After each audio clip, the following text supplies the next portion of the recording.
The whole purpose of the monster petition was to be a bit of a stunt and to stand out, and our vision for the day when we presented it to Parliament was, of course, to have this 60 metres of paper flowing across the steps of Parliament. And things were going very well that morning because as chair I got a call from 3AW, which is Media Gold, of course, and talked about the fact that the government were not willing to receive the petition. So that was the story in itself for 3AW, so it was looking like it was shaping up to be one of the stories of the day. However, by the time we'd all caught the train into the city to present the petition to the opposition at the time and to Greg Barber of the Greens, a really significant event happened in Australia, and we just saw our media opportunity just disappear into nothingness, because that was the day that Julia Gillard was installed as Prime Minister. So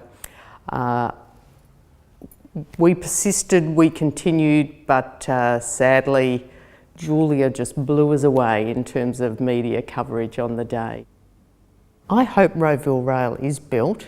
I must say, as the years go by, it seems like it's going to be harder to achieve, but I think Melbourne's at a really critical stage in terms of its development. We're seeing a lot of people move to Melbourne, a lot more population, and we need mass transit solutions for that population. So it's more critical than ever that we see Rowville Rail become a reality. In terms of public transport advocacy, I guess I've been in the space for a long time. As a local government councillor, I did a lot of advocacy on behalf of Yarra Rangers. As a state MP and the spokesperson for public transport, I used many opportunities in the state parliament to raise those issues. And I think it's really important that the Greens hold a space in relation to Doncaster and Rowville Rail and keep campaigning on those. We will be rolling out some significant campaigns to draw attention particularly to those two heavy rail lines because there's such a missing link in our public transport infrastructure. So we'll be looking to get the community to share a campaign to start to give it the prominence it needs. The reality is that these issues become most prominent the closer we get to an election. So for the next 2 years we'll be working pretty hard on engaging with the community around them and making it an issue for every party to pay attention to. So it's important that the community engages with their MPs, make sure that they never forget that Rowville Rail is an important thing for them.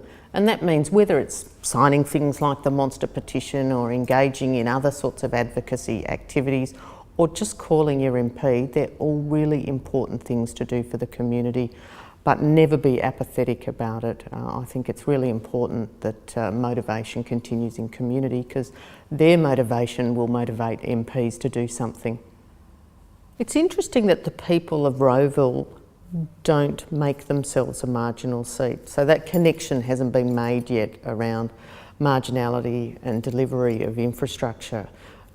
It's pretty symptomatic of a lot of seats across the east of Melbourne that are fairly conservative and aren't marginal seats, and there just doesn't seem to be that recognition yet of the real power of that vote and choosing according to the best policies rather than sticking with same old, because the reality is while those voters are sticking with same old, they're getting exactly the same thing every time, and that's not Rowville Rail.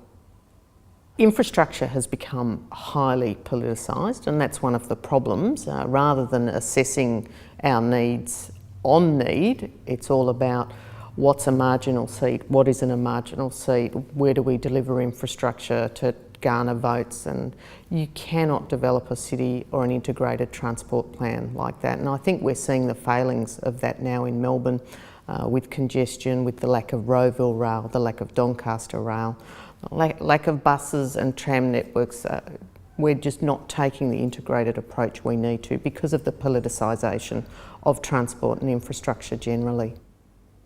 In terms of planning for the future in Rowville Rail, there's very little action being undertaken. So we're not seeing rail corridors preserved for the future.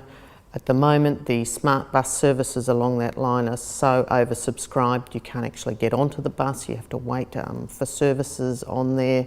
Monash University, I think, is buckling under the pressure of providing bus transport options for their students, so there's just not the sort of action that we need to see if the government's really serious about Rowville Rail. And I think the problem is the government isn't serious about Rowville Rail and don't have a plan for it. The evaluation mechanism Infrastructure Victoria are using in terms of determining what are the best outcomes for Melbourne, I question, and particularly in relation to Rowville and their consideration of that. So, although on the face of it, it seemed like Infrastructure Victoria was a good way forward at taking the politics out of infrastructure, what we've seen is a pretty slap-hazard approach to really, truly evaluating Rowville Rail and how it fits in metropolitan Melbourne and delivering mass transit options for that corridor of Melbourne. Look, I think there's really important environmental considerations with public transport infrastructure. When we look at greenhouse gas emissions, transport is an enormous part of those emissions. So to get people out of cars and onto public transport is a really effective way to do something about managing greenhouse gas emissions.